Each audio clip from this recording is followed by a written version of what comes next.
Well, another day, another big commitment for the University of Alabama, this time for a 2024 guy. I'm just saying, it's Julian Sayin. Locked On Bama, your daily podcast on the Alabama Crimson Tide. Part of the Locked On Podcast Network, your team every day.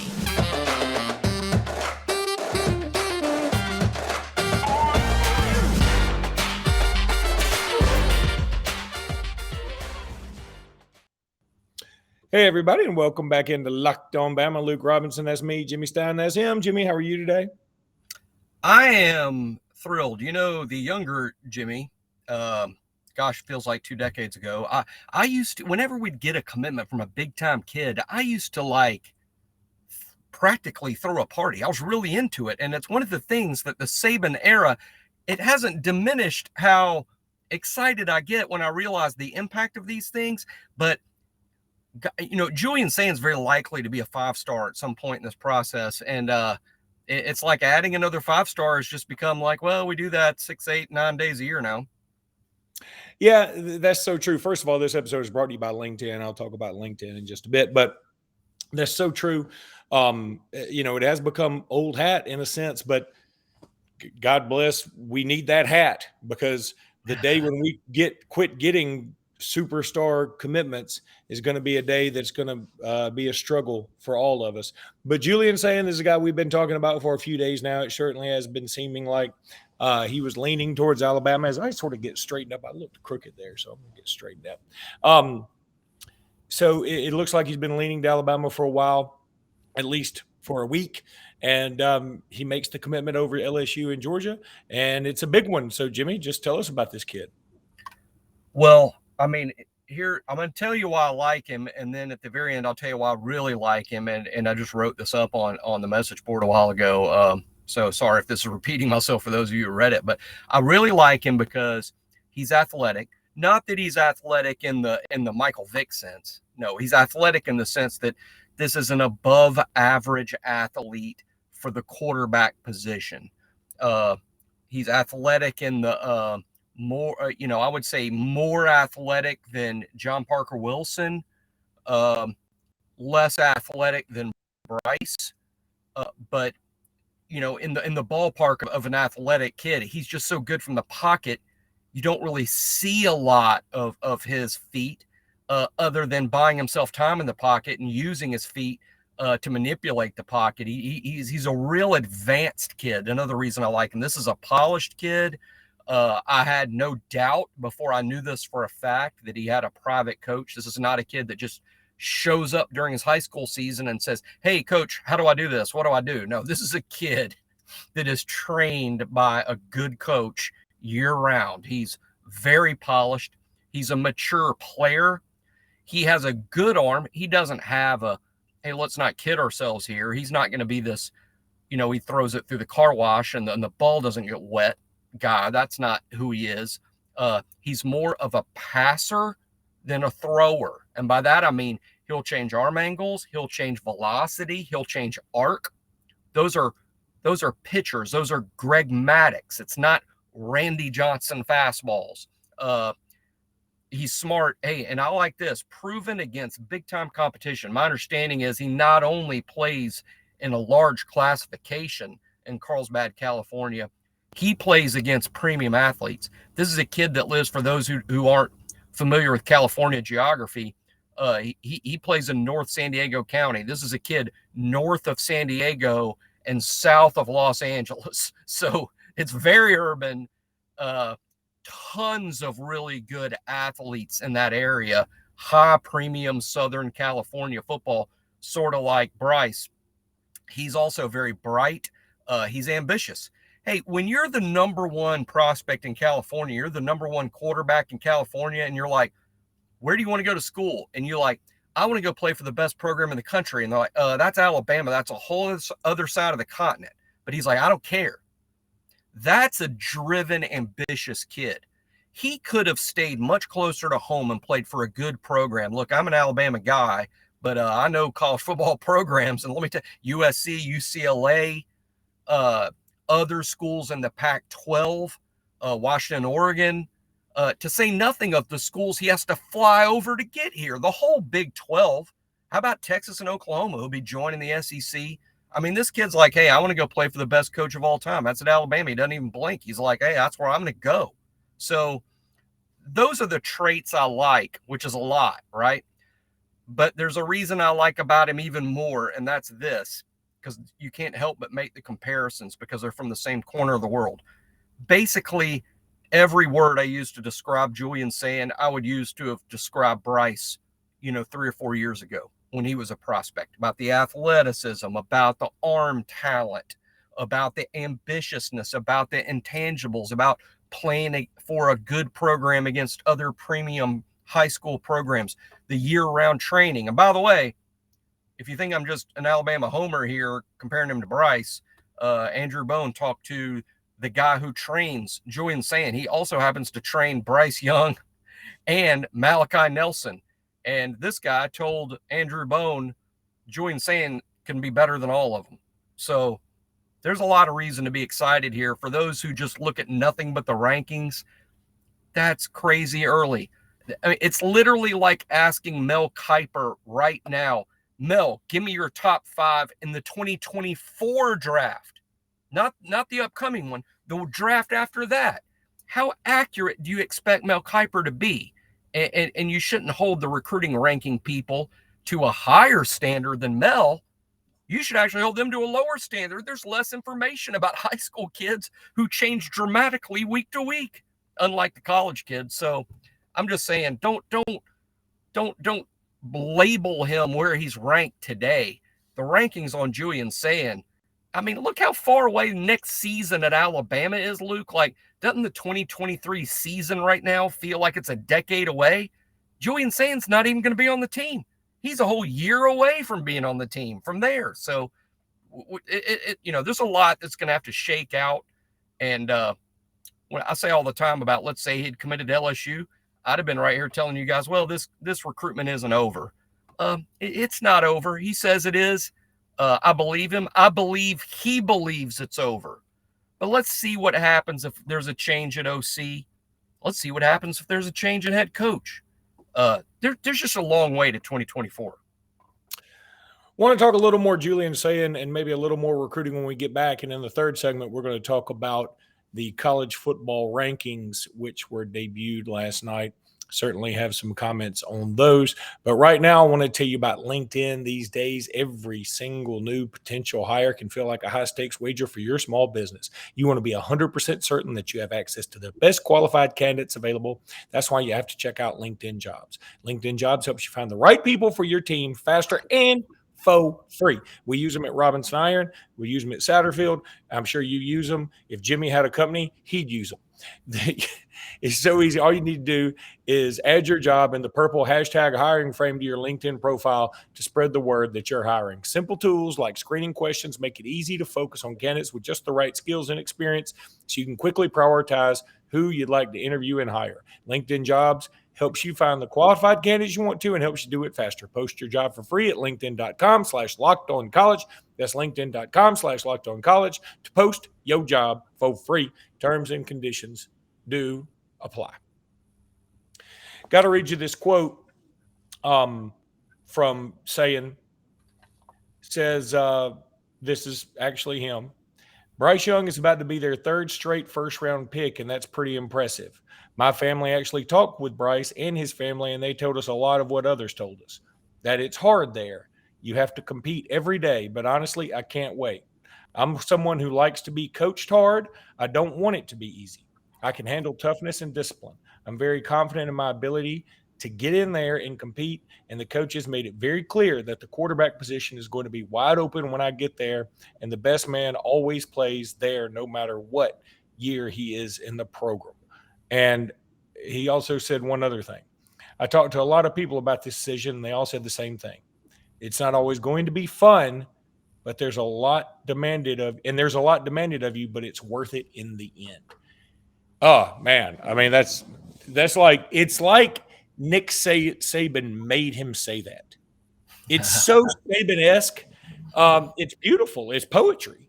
And look, juxtapose that against some other coaches who are like, promising jobs or, it's so much fun here. We love it.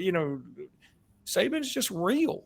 And again, people wonder, how does a 71-year-old relate to all these high school kids now? It's because he just tells the truth. That's what they all want. They want the truth. And if you don't tell them the truth now, it used to be you don't have to tell them the truth. Yeah, come on in, you'll play, and knowing good and well they won't play. Well, now you got the transfer portal. If you don't tell them the truth, they're going to be out of there. So sometimes even if you tell them the truth, they'll be out of there. So I think that this is just a match made in heaven. Oddly, he's the number 14 player and a 5-star on the 24/7 composite, and the number 12 player and a 4-star on 24/7 itself. That's weird, but that's what it is. Jimmy, I guess go through any other recruiting tidbits before we go to the next segment and talk about the college football playoff rankings. Sure. Boy, this is probably gonna be one of the dumbest things I've said on the show, which is like, I'll take that bet. Yeah. I've said some dumb things on this show, and I'll say some dumb things later. So this will probably be the dumbest. But when you're just talking about Nick Saban and he could have written that statement, and we talk all the time. This is not the dumb part. We talk all the time about how Saban's recruiting pitch is like a self-fulfilling prophecy. That's why we get all these Saban bots. We get them because they want what Nick Saban is selling. They want no fun. They want no PlayStation. They want no pool parties. They want to come to Alabama and be football robots built in the Saban form. That's what they're signing up for. And kids like that end up panning out. That's why Alabama has all these 5-stars that pan out, because they show up and they work like Saban told them they would have to, but that's what they signed up for. So here's the stupid part. Luke, if I was asking you, and I know you don't know much about this is exactly why I'm asking you. And so you might be as dumb about this as me. But let's say that you're the type, you're graduating from high school, and you think what you want is, I want to fight for my country. I want to enlist in the military, but I want to be on the front line. I want to be the first in. I want to be the guy that wades ashore in Normandy and stands up first. I'm going to be the guy that runs point. I'm going to be the first dude, and I want to be trained maniacally. I want the hardest training the military has for an enlisted man. Is that kid going to sign up in the Marines or the Air Force or the Army or Navy? He signed up in the Marines, right? A kid like that.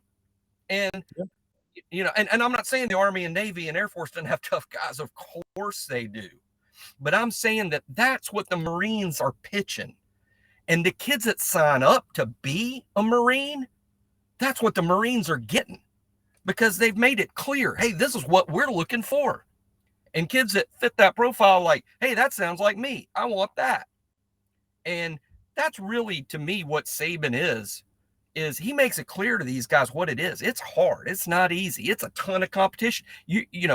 Other teams will tell you won't have fun here. Let me tell you what's fun for us: winning all the games, graduating, and then going in the first round of the draft. That's what we think is fun. And kids that I want to do that. I don't care if I don't have PlayStation pool parties and fireworks shows on Tuesday afternoons. I think it's like the Marines. You attract the exact type of kids that you want. And I think Julian Sayin is going to be yet another Saban bot. No, I'm right there with you. In fact, I mean, I had the thought while you're saying all that, like the fun for me is kind of like probably the fun for the Alabama players. I have fun on Sundays now because usually my team is won, a lot more often than not. And I can watch the game a little bit. And then I'll watch the NFL where I see all the guys that I used to cheer for kicking butt and making a gazillion dollars. Amari Cooper just had a big game for Cleveland the other night. Derrick Henry set another record. Tua, man, watching Tua right now, I'm having as much fun watching Tua for the Dolphins as I had watching him for Alabama. And I'm pulling for him so hard. It's like Alabama is the training ground for you to have fun and make money in a few years. And I'm happy to be that training ground. We're Paris Island in your in your analogy. So I kind of dig that. All right, we're going to take a break and talk about BetOnline really quickly. BetOnline.net is your number one source for betting football, basketball, baseball, whatever it is. They got it at BetOnline.net. Find all the latest player developments, team matchups, news, podcasts, and in-depth analysis on every single game. And as always, BetOnline remains your continued source for all your sports wagering information with live betting and up-to-the-minute scores for every single sport out there. The fastest and easiest way to check in on all your favorite games and events, including MLB, MMA, boxing, and golf. Head to the website today or use your mobile device to learn more. BetOnline, it's where the game starts. I'm trying to say it in a new tone, and maybe that will help people understand.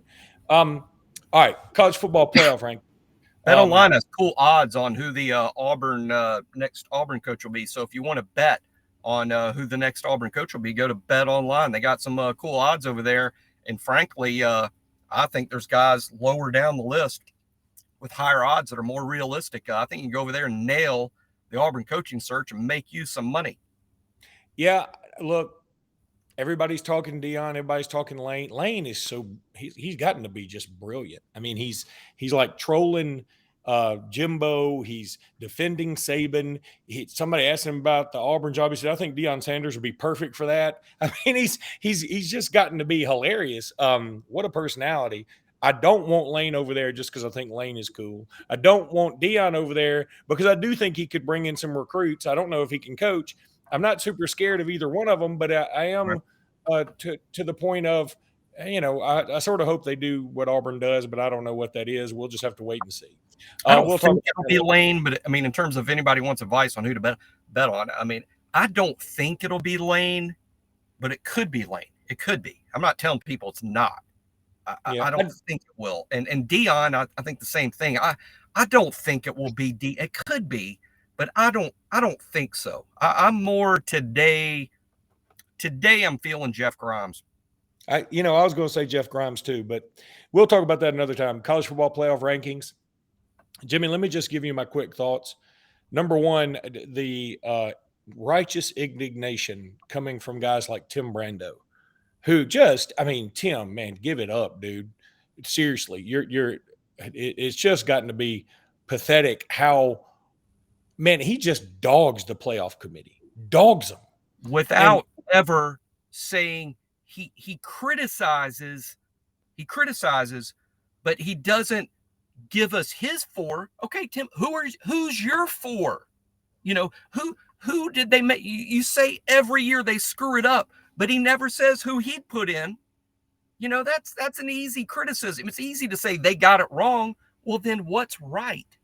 Well, look, he's just I can't believe the committee put Alabama over TCU.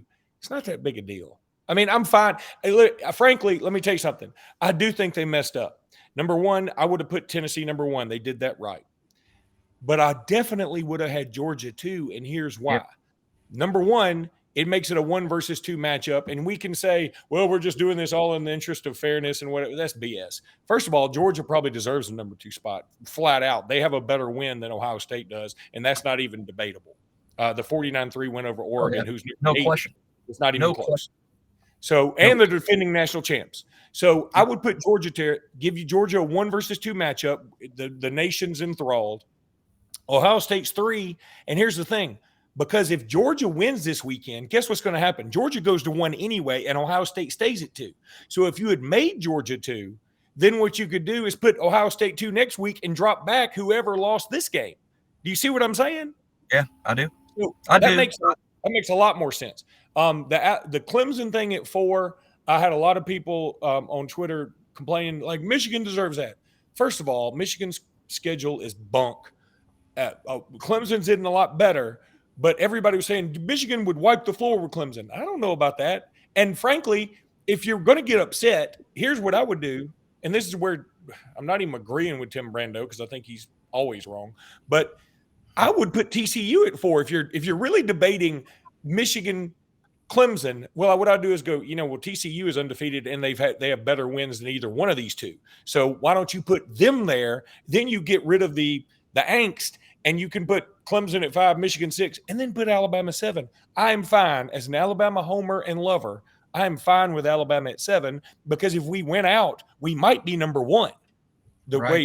So just put us at 7. It doesn't matter. I mean, they overthink this sometimes. If you I think Alabama should have been 7.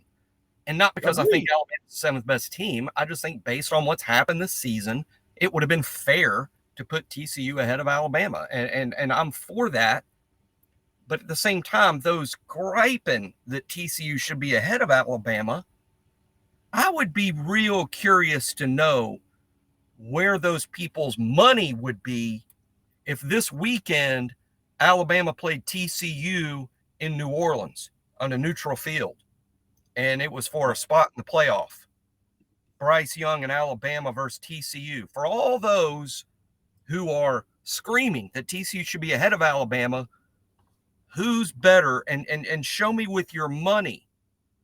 Go to BetOnline right now, and I'm sure you can bet that TCU will finish ahead of Alabama this season.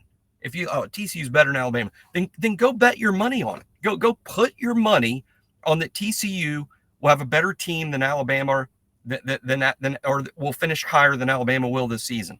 I'm just saying, I think a lot of people are self-righteous about it, but they're not exactly willing to invest their own personal money in it. Here's the thing, Jimmy. And by the way, Alabama would be a double-digit favorite over TCU on a neutral field tomorrow. Double-digit favorite.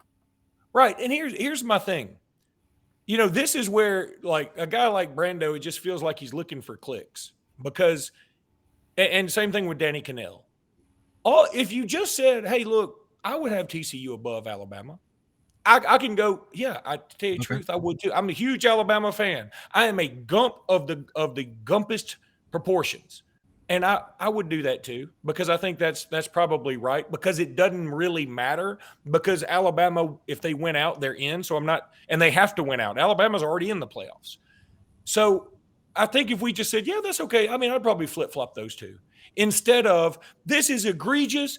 The committee, they should all be lined up and dropped into the middle of the Pacific Ocean. This is horrible. I can't believe it. You hate the little guy. It's none of that. It's just, it flip-flop them. And so what? And here's the thing. If Alabama loses this weekend or next weekend, they'll all go, see, told you, Alabama sucks. No, Alabama doesn't suck. Would TCU, by the way, if Alabama does get out of these two next games, if they do beat LSU on the road at night, and if they do beat Ole Miss on CBS against an Ole Miss team that's had an off week, are you going to tell me that TCU would be able to win both those games? No, they would never win both. They could get lucky and win one, but they wouldn't win both. There's only 4 or 5 teams, I think, capable of winning both of those games. Alabama's one of them, along with Georgia, Ohio State, and maybe Tennessee could beat both of those teams back to back. But no, that's exactly right. And I saw someone say the Rittenberg or somebody, the committee's love fest with Nick Saban continues. Oh, you mean the guy that wins all the playoff games? The guy every year that argument would mean something if Alabama consistently was invited to the playoff and lost the first game. That's only happened one time in 8 years. And by the way, Alabama was a number 1 seed, the year that happened. The love fest with the playoff, yet Nick wins more playoff games than anyone else. And last year, by the way, Tim Brando's been a consistent champion of the group of 5, saying they get the short trip. They never get invited. They should be invited. There's no representation, and the system works against them.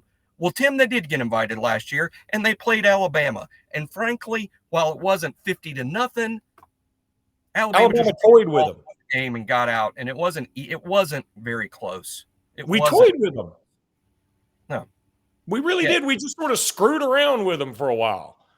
They couldn't stop the run, so we didn't. So we got Bryce, but we're like, why use Bryce when they can't stop Brian Robinson?